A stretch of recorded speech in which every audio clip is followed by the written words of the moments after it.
Hello everyone, this is Crota giving you a shoutcast between Jimpo and Adelscott here in the Xel'Naga Caverns. This is game 2 in a series that I am casting between these players. If you have not seen game 1, that is because it is on the Machinima Realm channel. Go ahead and check out their website. I'll probably try to include a link somewhere in here. Perhaps you can click down in here to go back to that one particular game if you have not seen it already. It was on Kulos Ravine, really good game. Now over here we have Adelscott spawning as the Protoss player, orange Protoss player on the north side of Xel'Naga Caverns. Meanwhile, down over here we have Jimpo spawning as the purple Terran player. So it's going to be Terran versus Protoss once again. One of my more favorite matchups to cast just because I learned so much. Jimpo starting off with the standard supply depot over here on the, not over by the front door. So not trying to create any sort of wall off in this position, trying to create a more tighter base against the Protoss player. A tight base generally reaps rewards just because the Protoss player it has a harder time trying to get in and trying to deal with a lot of damage. Back over here, we now see most likely a barracks being thrown down. So we're now going for an 11 racks as opposed to a 12 racks. So an 11 racks now being placed down as Adelscott now throwing down a gateway of his own, and now perhaps going to do some scouting, making sure that there are no proxy barracks anywhere to be played. So both players really concerned about some sort of proxy play in this matchup. So yeah, you can see same thing with Jimpo. Jimpo moving out and trying to do the same exact thing as well. Xel'Naga Cavern pretty much known as a really large possible cheese map just because of the large amount of space over here, and then the space back over here, and then finally the space over here on both sides of the map. So now 2 minutes and 20 seconds into this in game as we now have this probe coming around, activating both Xel'Naga watchtowers in order to gain sight. Oh, not gonna, there we go, activating that Xel'Naga watchtower and now moving out. We do see the gateway has been completed, and we should probably see a Cybernetic core be laid down in just a moment. There we go. A little bit of an opening here. Not quite sure why that's there. Perhaps bad Protoss building placement, as now we finally see a probe come in. That probe will be forced to pull out in just a moment as a Marine's going to pop out. And will that Marine get the kill? That's the question. Oh, no attack move. And now Adelscott with that movement speed of 2.81 versus 2.25. That probe will be able to get out of there in a hurry. Back over here, we now see more chrono boosting from this Nexus, trying to get a stronger economy. SCV using that little bit of a fusion cutter, trying to take down the shields of this pylon. Really will not matter, as we now see a supply depot being built over here to the north side, making sure that there isn't any sort of drop play, trying to reveal sight there.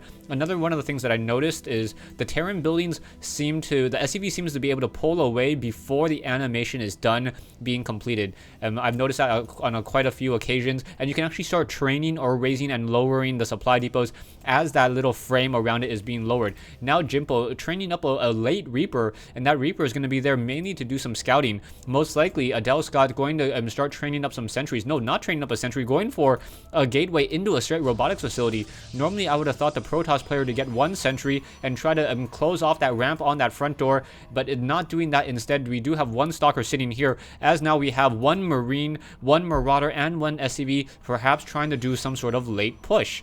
Or some sort of early push, but it just kind of a weird opening that I haven't quite seen before. We do see the Zealot now being chrono boosted, and now in comes this SCV. SCV deciding to pull out as soon as this Zealot engages. SCV now taking some of that damage, and the concussive shells on that Marauder finally engage. However, losing one SCV there, so SCV not really doing anything. And now Jimpo deciding to change up the strategy, now going for a command center. So expanding at a mere 5 minutes into this game, we'll be able to lift it off, and now finally getting that factory. Army-wise, 300 versus 225, and really curious as to how everything's going to work out in this particular situation. We do see one Reaper coming in here trying to do a lot of harassment. However, that Stalker will be able to take down that Reaper there. And Harvester count-wise, not too many units were taken down. Those probes were able to pull back. Perhaps 1 or 2 probes at most were taken down, as we finally have an Observer being trained. So a late Observer now moving out in order to gain some sight. It doesn't look like any sort of army units are going to be pushed, and Adelscott now trying to get that gateway is going to be a 2-gate and getting another pylon here. Army-wise, Adelscott will be able to warp in units very quickly now that the warp gates are in fact up. Warp gates reduce the building time of those units very quickly as a cooldown. I'll probably do a Q&A session to try to explain that in just a little bit. Back over here, we now see a barracks and a second barracks in play. No researching on the stim pack or the concussive shells yet, and we also see a bunker being placed right here. There is currently one observer walking around on the inside, doesn't want to gain or reveal too much. However, the Observer did see this orbital command center being upgraded. Observer going to sit right here. Now, here's a trick. If you're trying to figure out if there's an Observer in your base, use the scroll wheel. If you use the scroll wheel and move back and forth, and you can kind of guess where that Observer is, but you're not 100% sure, and you do not want to waste that scanner sweep, go ahead and just use that Observer, use that wheel. Oh, it's gone. Back over here. So yeah, you can kind of see a little bit more of that distortion by doing that. Also, it also works if you try to do the left or right move. You can see that Observer a little bit better. Back over here, we do see one SCV now hanging around behind this brush, and now a bunker being placed on the low ground in order to protect this natural expansion. Salvage the bunker over here on the high ground. Production-wise, I do not see any engineering bay, and now SCVs being transferred over. So 13 SCVs being transferred over. Now going to perhaps throw down some refineries.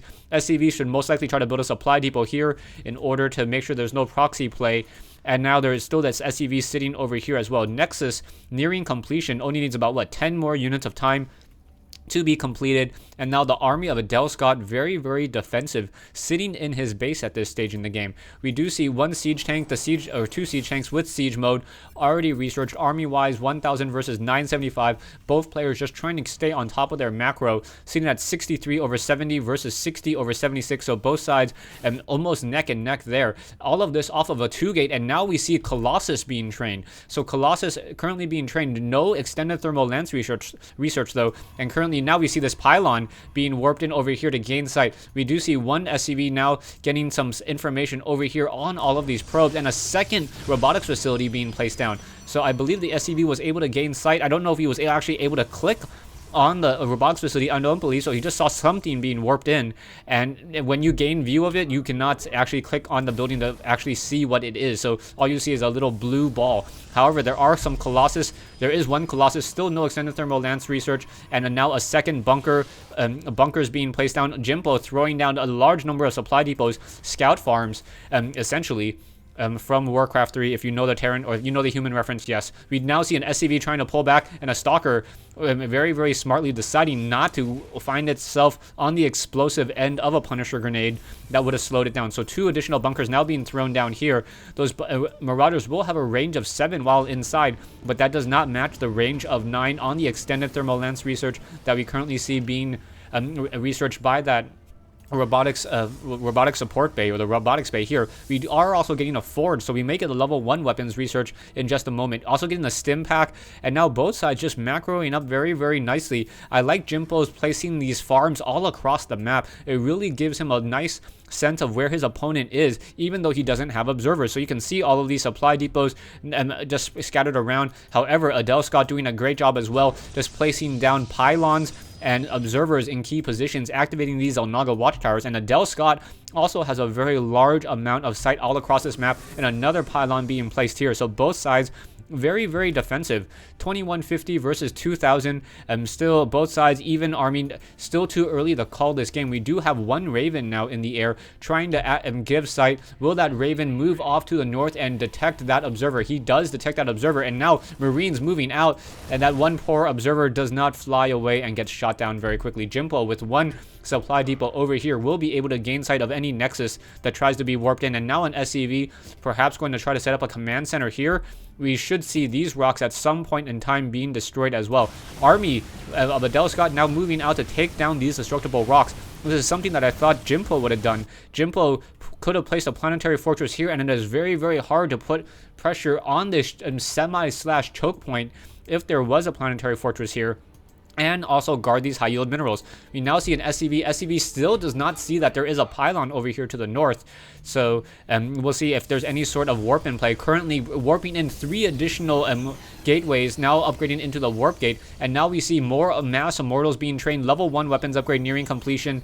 And now Adelscott just really playing a very strong macro game, and may be able to simply walk very, very easily into this position here. The Terran player does have a decent amount of siege tanks. Yes, 6 siege tanks, and 5 of them in siege mode. And now we see Marine Marauder Medevac moving out. However, I believe these Marine Marauder Medevac will be spotted by this one pylon just because this SCV does not see it. He wants to avoid this Xel'Naga watchtower. However, will he be revealed? Yeah, revealed by these Stalkers. The Stalkers may try to shoot it down, and now we should see that this pylon quickly catches sight sight of these medevacs. The army is going to go ahead and try to return. We should, yeah, seeing some stalkers now being warped in over here, and this medevac drop will be failed and despoiled here. No, medevacs trying to pull back. No stalker blink. Unable to get any shots off there, and now we see some colossi coming in to join in on this fight. Those medevacs now moving in. Those medevacs do have a pretty decent move speed. Stalkers may be able to blink very, very quickly, and now they're going to quickly find these scouting farms, and one medevac getting shot down,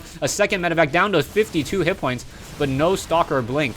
Back over here, we do see one SCV, and now Adelscott getting a 500 mineral swing on that fight, losing that one medevac there. So that was a pretty heavy loss, and now this medevac will need to be repaired. It's currently sitting at 52 hit points. Weapon upgrade wise, only 0-0 so far. No upgrades at all for the Terran army. However, Protoss sitting on 1-0 upgrades, and now getting an additional nexus at this high yield mineral location, getting some photon cannons as well, and also getting that all important Twilight Council. So with that Twilight Council, we may get the necessary Psy Storm to deal with this infantry ball here. Now we should be getting more and more units. I'm surprised that I don't see any Vikings. With the number of Colossus out, Vikings are going to be a very strong counter to those Colossus. And now those siege tanks currently just in siege mode sitting here. We have one Immortal having that hardened shield. Will only take a maximum of 10 damage here, as now we see a Jimpo finally trying to take down these backdoor destructible rocks. Probes being transferred to this high yield mineral location. Will mine return, and then that nexus will be completed. Back over here, and the stalkers at this high yield mineral location still sitting in this location, and I'm kind of surprised that there are no Xel'Naga or sensor towers being placed down. Sensor towers on this map is very critical as well for a Terran player. Terran players are really able to gain sight and gain just know where that Protoss army is throughout this game. Harvester wise, we see Adelscott sitting at 1600 versus 1400, and Jimpo has more harvesters. However, he is beyond saturation at this location. Only 6 mineral patches, so you only need 18 plus 6, what? 18 plus 6, 24 in order to completely saturate this location. That is more than, just 24 just on these mineral patches when you only need 18. Now, are these units going to push in? Yeah, now pushing through. Siege tanks not in siege mode and catching these units all off guard. And those Colossus are just going to be able to run through. Are we going to get enough stim pack? We do not have any Ravens. Oh, we do have 1 point defense drone. And those units trying to finally pull back. A 4225 versus a 4600. So Jimpo getting the necessary siege up just in the nick of time in order to try to push back this attack. We are getting the level 1 weapons upgrade, and now this observer out of siege mode once again, gonna try to push. Stalkers do not, oh, they do have blink, so we'll be able to blink within that 0 distance. Why aren't they blinking to try to just soak up some of that damage there? Marauders and Colossus continue to push, and Adelscott just throwing everything, trying to attack move into this position here, and really just getting caught out of position. A really bad choice of an aggression there by Adel. Stay tuned for part 2 of this replay between Jimpo and Adelscott here in the Xel'Naga Caverns.